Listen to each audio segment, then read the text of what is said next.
எங்கேதான் நீங்க நீர் என்ன வெறுக்கல, தள்ளி தூரம் போகல, கால்கடக்க எனக்காக இந்த அன்பின் நிமித்தம், இந்த அன்பின் நிமித்தம் இது எனக்கு வேண்டாம், இது எனக்கு வேண்டாம், இது எனக்கு வேண்டாம், இது அப்பாவை ஹர்ட் பண்ணும். ஆமென், ஹல்லேலூயா. ஓசியா வரும்போதே இந்த கோமேர் இப்படி இருந்திருப்பா. எதுக்கு இப்படி இருந்திருப்பா தெரியுமா? எங்க அடி விழ போகுதுன்னு தெரியல. அப்படி இருந்தோடனே அப்படி கையை பிடிச்சு வாமா போலாம், இப்படி பார்த்துட்டே இருக்கிறா. கோமே இல்லையா உங்களுக்கு? நாலு திட்டாவது பேதுருக்கு எப்படிங்க இருந்திருக்கும்? மறுதலித்து அதுக்கப்புறம் 3 நாள் கழிச்சு இயேசு வரும்போது பிள்ளைகளை புசிக்கிறதுக்கு ஏதாவது இருக்கா? பேதுரு இப்படி பார்த்திருப்பாரு. என்ன ஆண்டவரே, கோமே இல்லையா உங்களுக்கு? ஆமென். எப்படி இருந்திருக்கும்? அப்படி நெருங்கி என்ன சொல்ல போறாரோன்னு பார்க்கும்போது இங்க பாருமா, நீ எனக்காக காத்துரு. நான் பாவத்தை என்னை விட்டு தள்ளி விடுகிறேன் என்றால் நான் என்ன சொல்லுகிறேன் தெரியுமா? என் நேசருக்காய் நான் காத்திருக்கிறேன். தீமை என்னை விட்டு தள்ளுறேன்னா நான் என்ன சொல்றேன் தெரியுமா? என் நேசருக்காக நான் காத்திருக்கிறேன். ஹல்லேலூயா. அவர் வருவார். காத்திருக்கிறவர்கள் பாவத்தை தள்ளி விடுவார்கள்.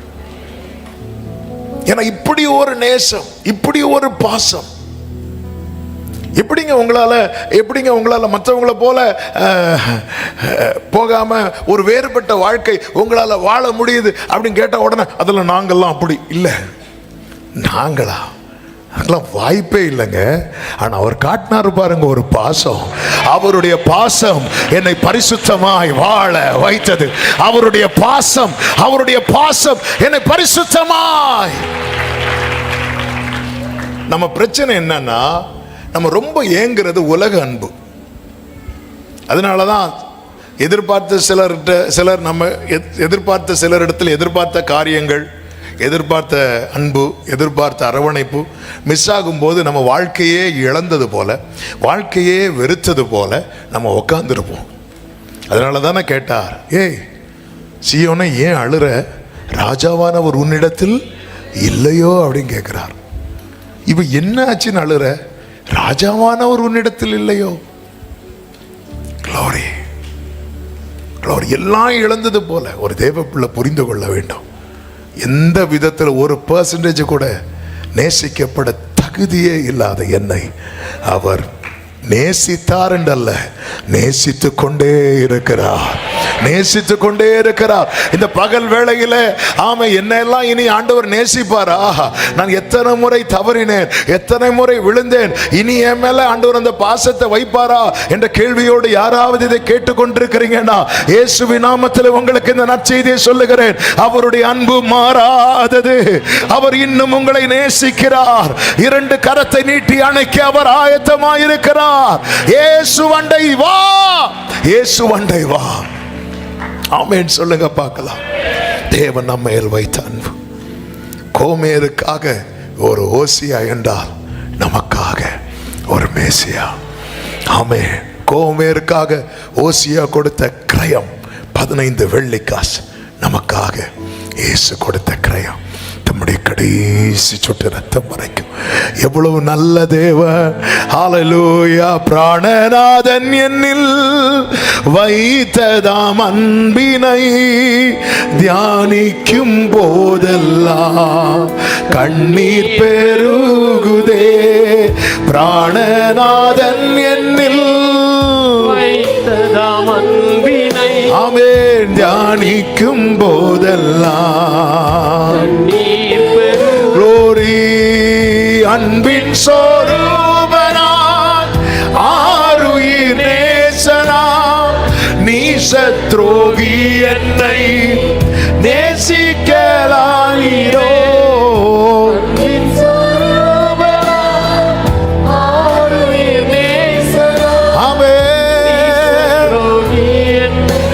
அர்ப்பணிப்போடு கரங்களை உயர்த்தி சொல்லி பாடுவோம்.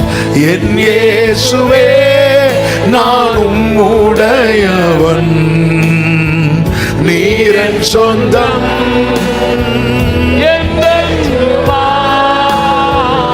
ஆவி ஆத்மா சரீர பலியா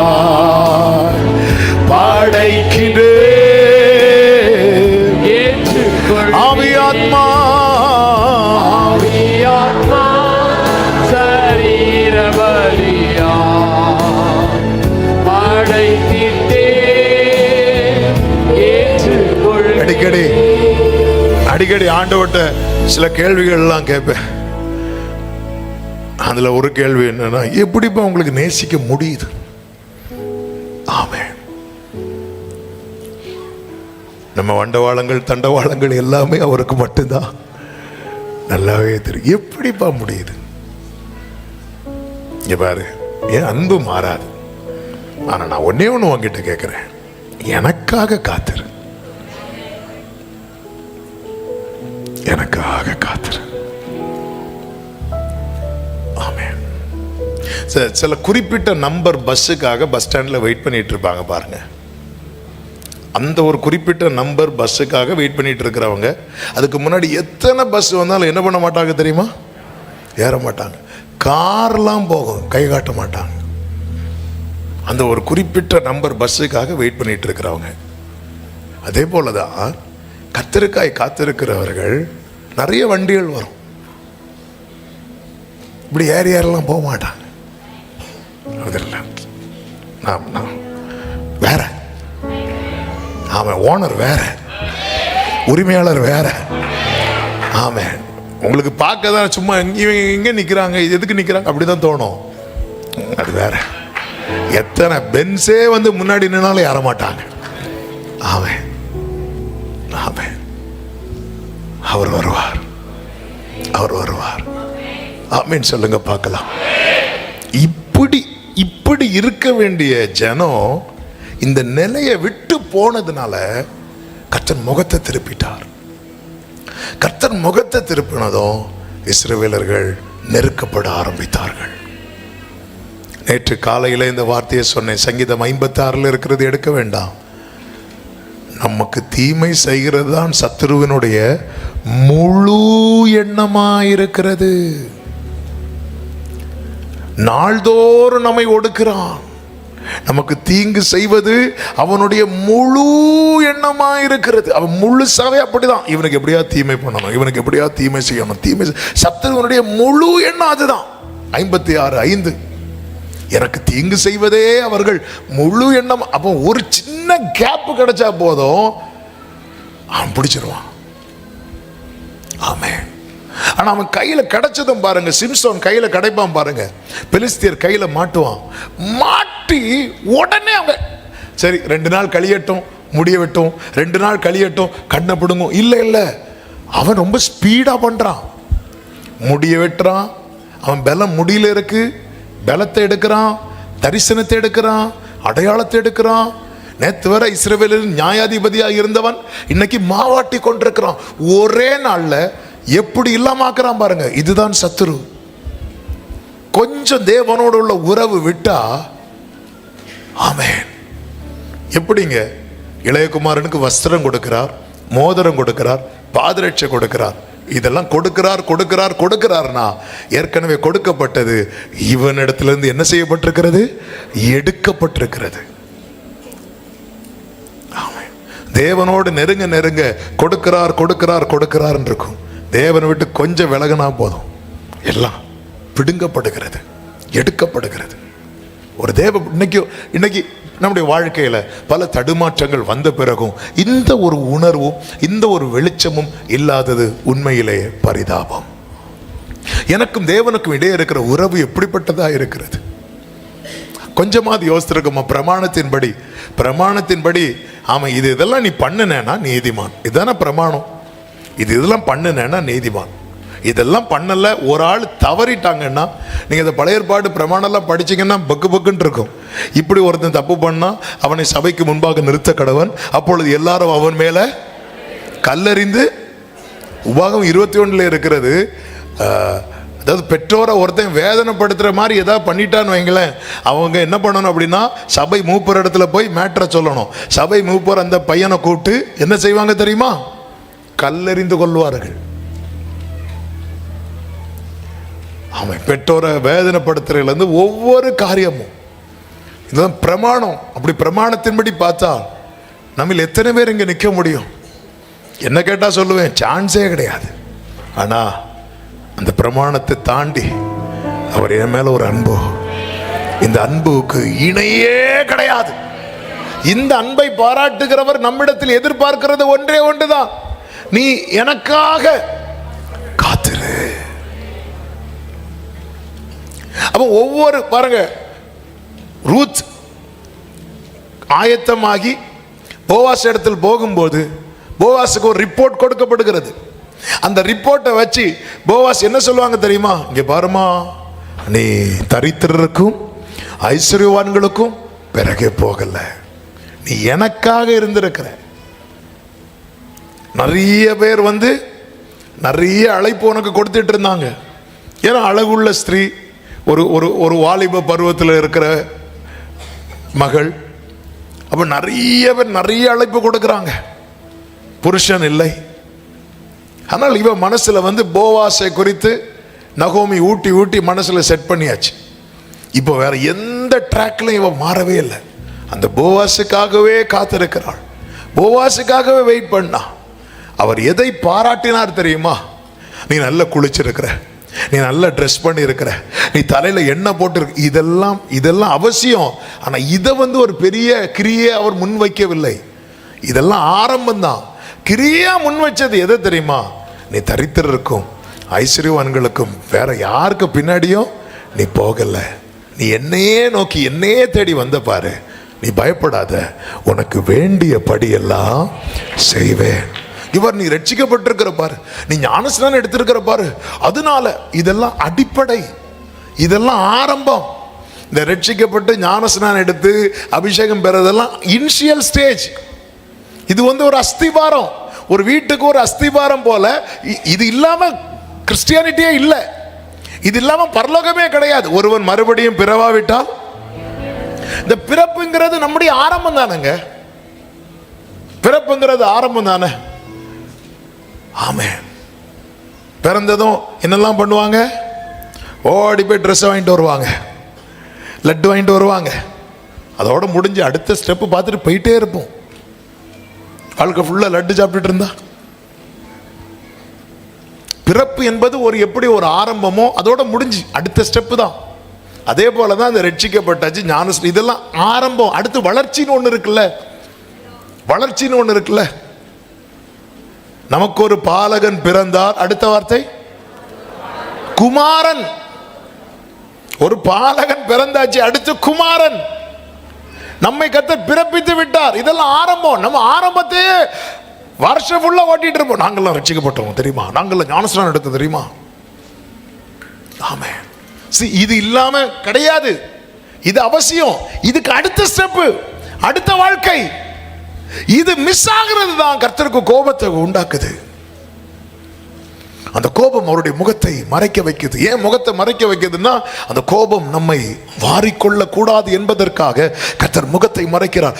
இந்த சிச்சுவேஷனை சத்துருவானவன் பயன்படுத்தி ஜனத்தை சிறுமைப்படுத்துகிறான். இந்த நிலையிலிருந்து வெளியே வர வேண்டும் என்றுதான் கர்த்தருடைய ஆவியானவர் நம்மோடு கூட பேசி கொண்டிருக்கிறார். 10 மாதங்கள் கிருபையாய் பாதுகாத்து கண்மணி போல நடத்தி சுமந்து வந்த தேவன் இந்த 11வது மாதத்தில் அவருடைய சமூகத்தில் நம்மை கொண்டு நிறுத்தி இருக்கிறார். ஆண்டவர் சொல்லுகிறார், இன்னும் நான் உன்னை நேசிச்சுட்டு தான் இருக்கிறேன். ஆண்டவரே, அப்பா, இதுக்கு நான் என்னப்பா ஈடா செலுத்த முடியும் ஆண்டவரே? நான் என்ன ஆண்டவரே பண்ணணும்? நான் என்ன செய்யணும் சொல்லுங்க ஆண்டவரே. கர்த்தர் சொல்லுகிறார், நீ எனக்காக காத்திரு. எனக்காக காத்திருன்னா என்ன? தப்பு பண்ணாத, பாவம் பண்ணாத. ஆமென். தேவனுடைய அன்பு பெரியது. 2வது ஒரு காரியம், நேரம் போகிறது, வேகமாய் சொல்லி முடிக்கிறேன். நமக்காக நிற்கிற இயேசு. இந்த சகரியா 1வது அதிகாரம் அதனுடைய 1வது வசனத்திலே சொல்லப்பட்டிருக்கிறது, தரியு அரசாண்ட 2ஆம் வருஷம் 8ஆம் மாதத்திலே சகரியாவுக்கு வார்த்தை உண்டாகுது. அந்த வார்த்தையில தேவனுடைய கோபம் வெளிப்பட்டதை பார்க்க முடியும். அவங்க பிதாக்கள் இப்படி எல்லாம் பண்ணாங்க, அப்போ நான் தீர்க்கதரிசிகளை கொண்டு சொன்ன காரியங்கள்லாம் அவங்க மேல பலிச்சுது. அதனால அதே போல நீ இராத, ஏன்னா அவ்வளவு கோபத்தை கர்த்தருக்கு உண்டாக்குனதுனால 8ஆம் மாதத்தில் தேவனுடைய கோபத்தின் செயல்கள் எப்படிப்பட்டதா இருந்தது என்று அங்கு வெளிப்படுத்தப்பட்டதை பார்க்க முடியும். ஆனாலும் அவருடைய கோபம் ஒரு நிமிடம், அவருடைய தயவு நீடிய வாழ்வு அல்லவா. மறுபடியும் கர்த்தர் பேச ஆரம்பிக்கிறார். அதுதான் 7வது வசனத்திலே சொல்லப்பட்டிருக்கிறது. சேபாத் மாதமாகிய 11ஆம் மாதம் 11ஆம் மாதம் 24ஆம் தேதியிலே கர்த்தருடைய வார்த்தை இதோவின் மகனான பெரகியாவின் குமாரன் சகரியா என்னும் தீர்க்கதரிசிக்கு உண்டாயிற்று. ஆமா, இன்னைக்கு காலையில இந்த வசனத்தை பார்த்ததும் ஸ்ட்ரைக் ஆச்சு. நம்ம கரெக்டா 11ஆம் மாசத்துல தான் நிக்கிறோம். 8வது மாசத்துல கர்த்தர் பேசுறார். அவருடைய கோபத்தின் வெளிப்பாடு அங்கே உண்டாகிறது. பிதாக்கள் மேல அவ்வளவு கோபமா இருந்தார். அவங்க எல்லாம் வார்த்தைக்கு செவி கொடுக்கல. அதனால தீர்க்கதரிசிகளை கொண்டு என்னெல்லாம் சொன்னாரோ அது எல்லாம் அவங்க மேல நடந்துச்சு. அவங்க அழிந்து போனார்கள். அப்படி சொல்லி ஒரு வார்னிங் கொடுத்துட்டு, ஆமென், வார்னிங் வருதுனாலே அங்க ஒரு ஹோப் இருக்குன்னு அர்த்தம். ஒரு ஆமென் சொல்லுங்க பார்க்கலாம்.